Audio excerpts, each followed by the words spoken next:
A 28-year-old client at 30 weeks gestation is showing signs of preterm labor.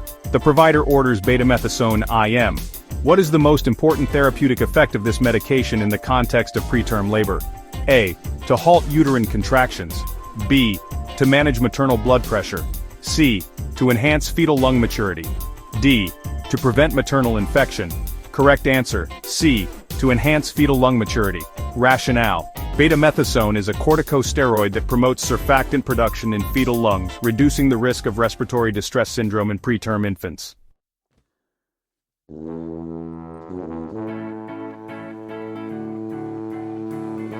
A multiparous woman in active labor receives an epidural. 10 minutes later, she reports dizziness and her blood pressure is 88/50 millimeters of mercury. What is the nurse's initial action? A. Notify the healthcare provider immediately. B. Reposition the client and increase IV fluids. C. Apply oxygen via nasal cannula. D. Administer ephedrine. Correct answer B. Reposition the client and increase IV fluids. Rationale. Hypotension is a common side effect of epidural anesthesia. First-line interventions include fluid bolus and repositioning to improve venous return.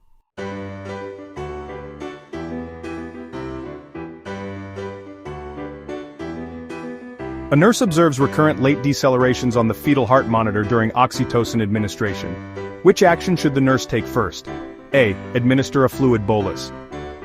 B. Reposition the client. C. Discontinue the oxytocin. D. Apply oxygen via non-rebreather mask.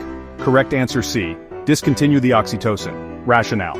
Late decelerations signal uteroplacental insufficiency. The priority is to stop the oxytocin to reduce uterine contractions and improve placental perfusion.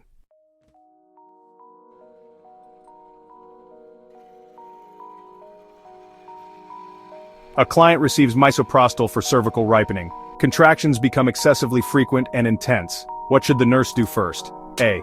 Continue the dose as prescribed. B. Administer a tocolytic. C. Reassure the client that this is expected. D. Discontinue the misoprostol immediately. Correct answer D. Discontinue the misoprostol immediately. Rationale. Uterine tachycystole is a serious complication. The first step is stopping the uterotonic agent to prevent fetal compromise.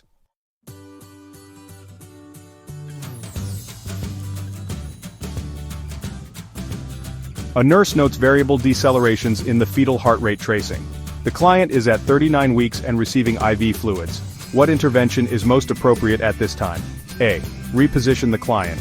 B. Increase the oxytocin rate. C. Prepare for emergency cesarean section. D. Perform a sterile vaginal exam. Correct answer A. Reposition the client.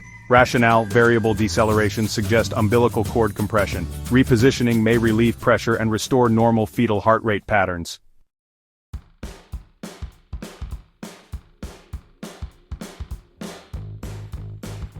A client with preeclampsia is receiving magnesium sulfate 4. She becomes lethargic and has a respiratory rate of 10 breaths per minute. What is the nurse's next action? A. Increase the magnesium sulfate infusion rate. B. Stop the infusion and prepare to give calcium gluconate. C. Administer oxygen and notify the provider. D. Document and continue to monitor. Correct answer. B. Stop the infusion and prepare to give calcium gluconate. Rationale. Signs of magnesium toxicity include lethargy, decreased respiratory rate, and absent reflexes. The antidote, calcium gluconate, should be on hand.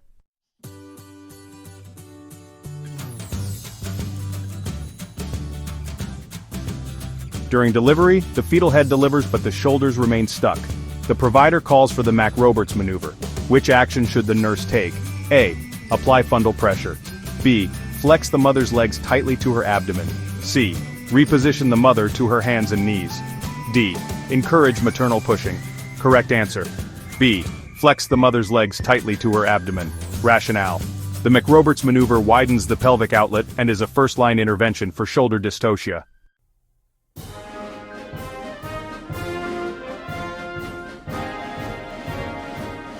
A newborn is crying, flexing arms, heart rate 140 beats per minute, has acrocyanosis, and sneezes to stimulation.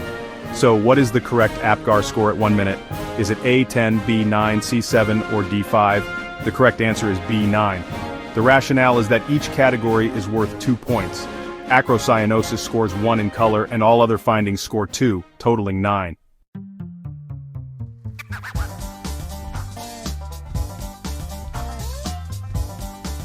A 38-week pregnant client tests positive for Group B streptococcus. She arrives in labor with intact membranes. What is the nurse's priority intervention? Is it A, induce labor immediately, B, administer intrapartum antibiotics, C, schedule a cesarean delivery, or D, perform a vaginal culture? The correct answer is B, administer intrapartum antibiotics. The rationale is that GBS-positive clients require prophylactic antibiotics during labor to reduce the risk of neonatal infection.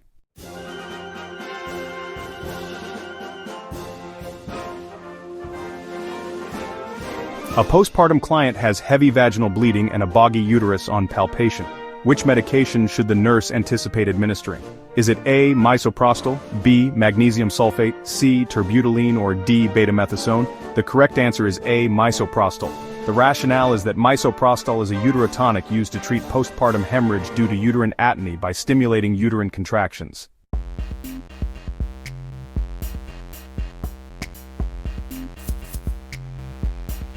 A postpartum client experiences continued vaginal bleeding despite fundal massage.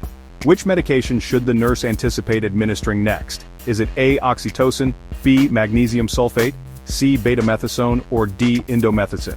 The correct answer is A, oxytocin. The rationale is that oxytocin is the first-line treatment for postpartum hemorrhage due to its strong uterotonic effects.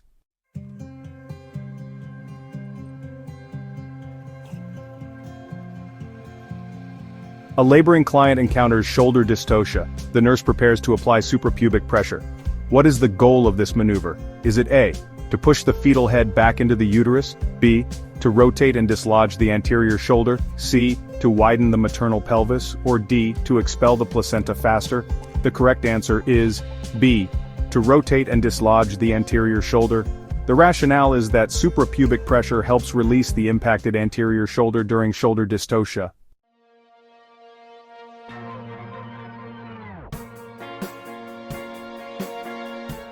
During a severe case of shoulder dystocia, the provider performs the Zavanelli maneuver. Which step is involved in this maneuver? Is it A, flexing the maternal legs to the abdomen, B, administering tocolytics to stimulate contractions, C, pushing the fetal head back into the uterus, or D, applying firm fundal pressure? The correct answer is C, pushing the fetal head back into the uterus. The rationale is that the Zavanelli maneuver involves repositioning the fetal head into the uterus for emergency cesarean delivery.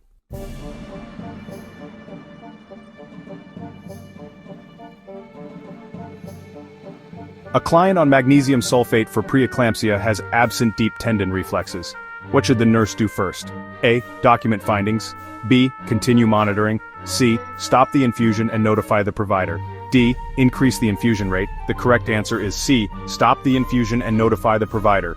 Absent reflexes indicate toxicity. The infusion should be stopped immediately to prevent respiratory depression.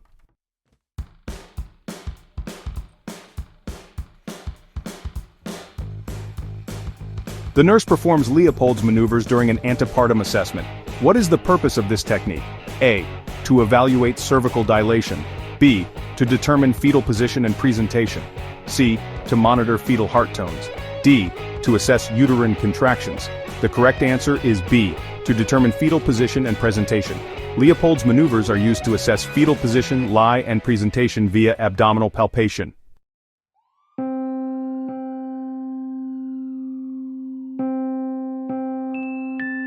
A 28-week pregnant client has a fundal height measuring 24 centimeters. What does this finding suggest? A, normal finding for gestational age. B, polyhydramnios. C, intrauterine growth restriction, IUGR. D, gestational diabetes. The correct answer is C, intrauterine growth restriction, IUGR. Fundal height significantly less than expected may indicate fetal growth restriction.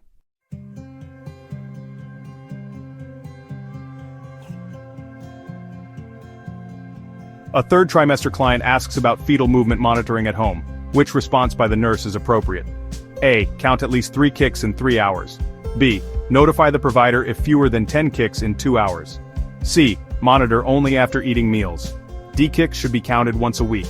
The correct answer is B, notify the provider if fewer than 10 kicks in 2 hours. Fewer than 10 kicks in 2 hours may indicate fetal compromise and should be reported.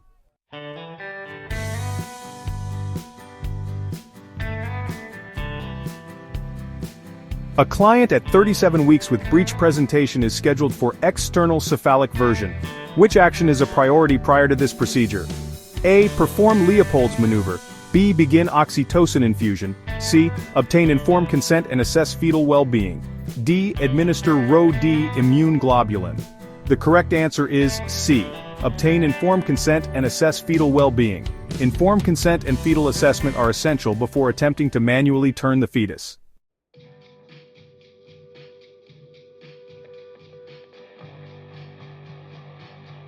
Following an amniotomy, the nurse notices a sudden drop in fetal heart rate.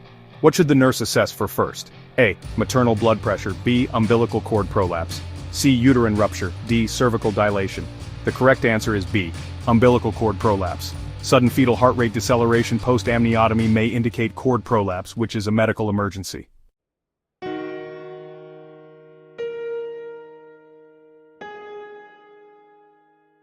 A client undergoing induction has a Bishop score of 3. What does this finding indicate? Is it A. Cervix is favorable for induction. B. Cesarean is immediately required. C. Cervical ripening is needed before induction. Or D. Membranes should be ruptured. The correct answer is C. Cervical ripening is needed before induction. A Bishop score less than 6 indicates an unfavorable cervix, and ripening agents like misoprostol are recommended before induction.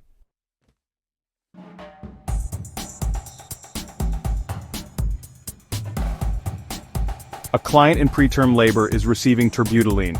She reports palpitations and nervousness. What is the nurse's best response? Should the nurse A. Discontinue the infusion immediately. B. Explain that these are expected side effects. C. Notify the provider of an allergic reaction. Or D. Administer naloxone to reverse symptoms? The correct answer is B. Explain that these are expected side effects. Terbutaline, a beta agonist, commonly causes palpitations, nervousness, and tremors.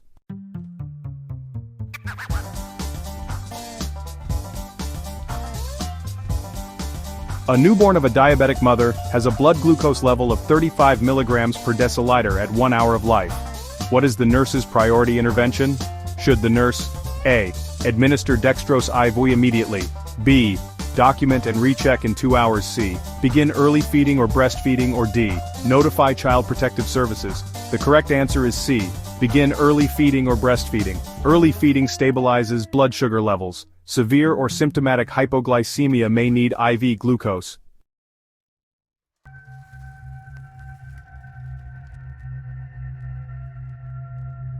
A client is diagnosed with placenta previa at 36 weeks gestation. Which intervention is contraindicated? A. Continuous fetal monitoring. B. Sterile vaginal exam. C. Administration of corticosteroids. D. Monitoring maternal vitals. The correct answer is B. Sterile vaginal exam. Vaginal exams are contraindicated with placenta previa due to the risk of provoking hemorrhage.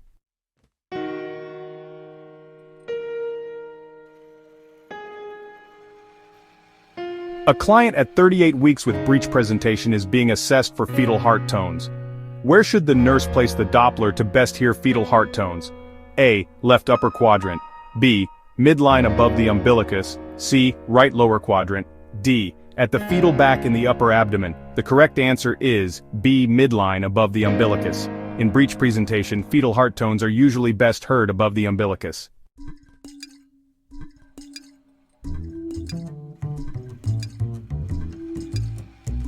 A client in active labor rapidly progresses from 6 centimeters to crowning within minutes. What is the nurse's priority action? A. Call the provider and wait for arrival. B. Instruct the client not to push. C. Prepare for emergency cesarean section. D. Apply gentle pressure to control delivery of the head. The correct answer is D. Apply gentle pressure to control delivery of the head. During precipitous labor, support the perineum and fetal head to reduce trauma.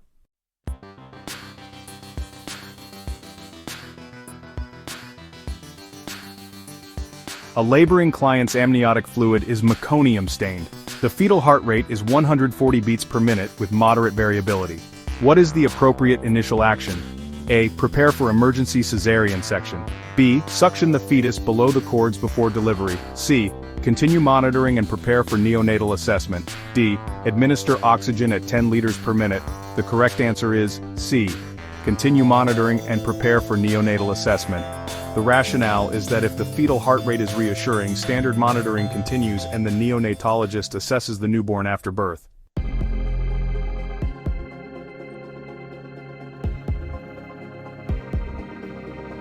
A laboring client with a previous cesarean reports sudden severe abdominal pain followed by cessation of contractions.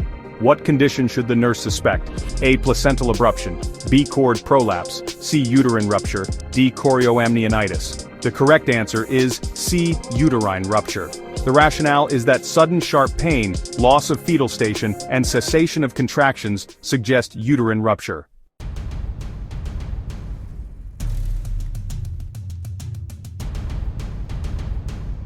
The nurse finds a pulsating loop of cord in the vaginal canal during a vaginal exam. What is the priority nursing action? A. Reposition the mother in semi-Fowler's position. B. Apply firm pressure on the cord. C. Insert a gloved hand to lift the presenting part off the cord. D. Document and call the provider later. The correct answer is C. Insert a gloved hand to lift the presenting part off the cord. The rationale is that cord prolapse requires immediate manual elevation of the presenting part to maintain fetal perfusion.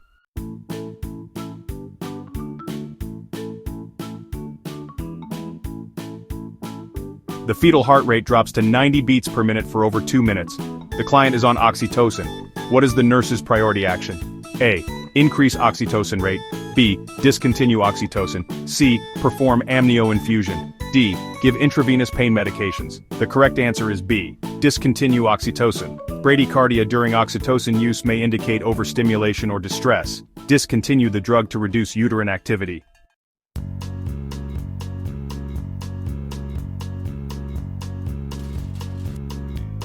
An Rh-negative client delivers an Ra-positive infant. What should the nurse anticipate administering within 72 hours? A. Rubella vaccine, B. Oxytocin, C. Rho D, immune globulin, D. Vitamin K. The correct answer is C. Rho D, immune globulin. Rho D, immune globulin prevents maternal sensitization to Rh-positive fetal blood cells.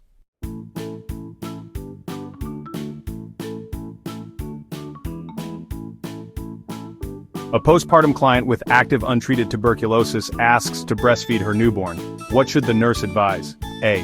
Breastfeeding is safe with mask use. B. Expressed milk should be discarded. C. Breastfeeding should be avoided until treatment is initiated. D. Tuberculosis is not transmitted through milk. The correct answer is C. Breastfeeding should be avoided until treatment is initiated. Untreated TB is a contraindication to direct breastfeeding due to airborne transmission risk.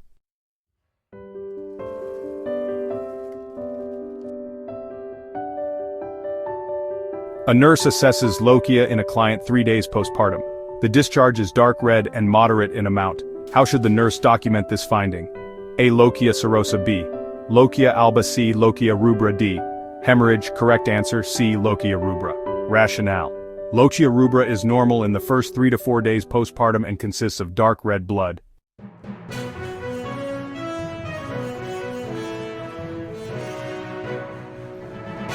The nurse observes the uterus protruding through the cervix postpartum and heavy bleeding. What is the priority action? A. Apply fundal massage. B. Administer oxytocin. C. Notify the provider immediately. D. Encourage breastfeeding. Correct answer C. Notify the provider immediately. Rationale: uterine inversion is an emergency requiring immediate provider intervention to reposition the uterus.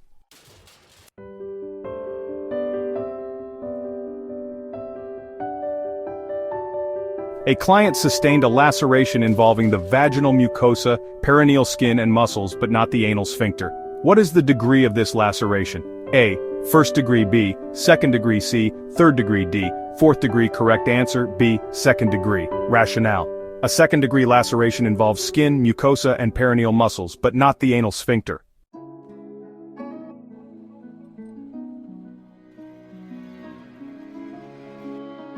Which postpartum client is at greatest risk for hemorrhage? Select the highest risk condition. A. Vaginal delivery after 8-hour labor. B. Cesarean section with 500 milliliter blood loss. C. Multifetal pregnancy with uterine overdistension. D. Primigravida with no complications. Correct answer C. Multifetal pregnancy with uterine overdistension. Rationale: uterine overdistension increases the risk for atony and hemorrhage.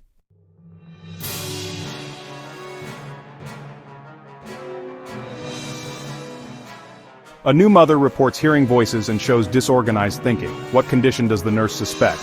A. Postpartum blues. B. Postpartum depression. C. Postpartum psychosis. D. Normal stress reaction.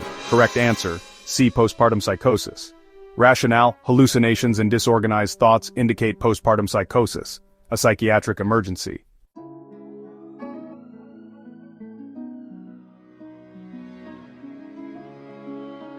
A client in early labor is anxious. The nurse teaches her diaphragmatic breathing techniques. What is the goal of this technique? A. Increase fetal heart rate. B. Promote uterine contractions. C. Enhance maternal relaxation and pain control. D. Shorten the labor process. Correct answer C. Enhance maternal relaxation and pain control. Rationale: diaphragmatic breathing helps reduce pain perception and promotes relaxation during labor.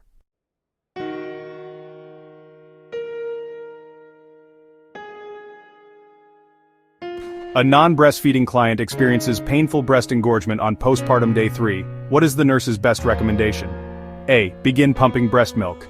B. Apply warm compresses and express milk. C. Apply cold packs and wear a supportive bra. D. Stimulate nipples to relieve pressure. Correct answer C.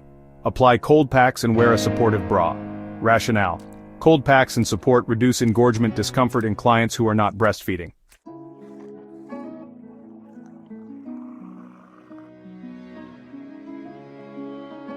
A breastfeeding client wants to prevent mastitis. What education should the nurse provide? A. Avoid frequent breastfeeding. B. Apply cold compress before feeding. C. Alternate breasts during feeds and empty completely. D. Limit nipple cleansing to once daily. Correct answer C. Alternate breasts during feeds and empty completely. Rationale: proper emptying and alternating breasts help prevent milk stasis, reducing the risk of mastitis.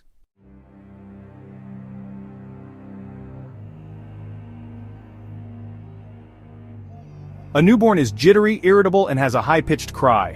The mother used opioids during pregnancy.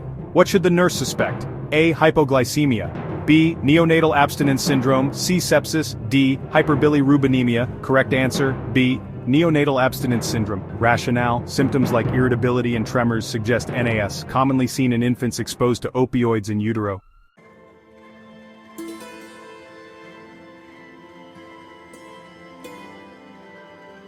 If you're getting value from this channel, don't forget to hit that subscribe button, give us a like and share it with others who need to hear this. Your support helps us grow and keep delivering content that matters.